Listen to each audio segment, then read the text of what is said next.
Welcome to Chillin' 101. We hope this video helps. You start by confirming Essential ID, PAN, and the mobile or email linked to your tax profile. Once done, sit at a computer or secure phone with internet access. This speeds verification.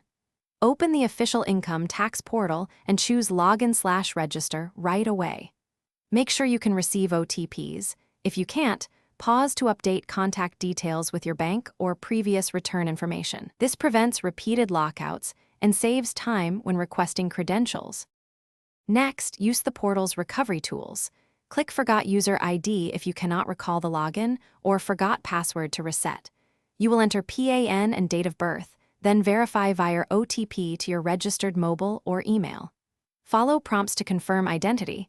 Sometimes you must answer a security question or supply a previous acknowledgement number. If email OTP is used, look in spam.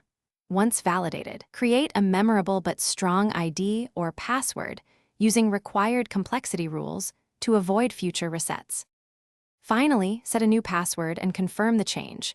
Pick one that meets complexity rules and store it in a secure manager.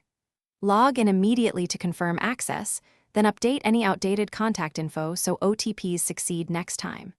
If your account remains locked or recovery fails, escalate. Call the portal helpline or visit the designated tax office with PAN and a printed ID proof. They can unlock or reissue login credentials. Key troubleshooting tip: if OTPs fail, switch networks or use a different device before calling support. Thanks for watching. Consider subscribing if we helped you.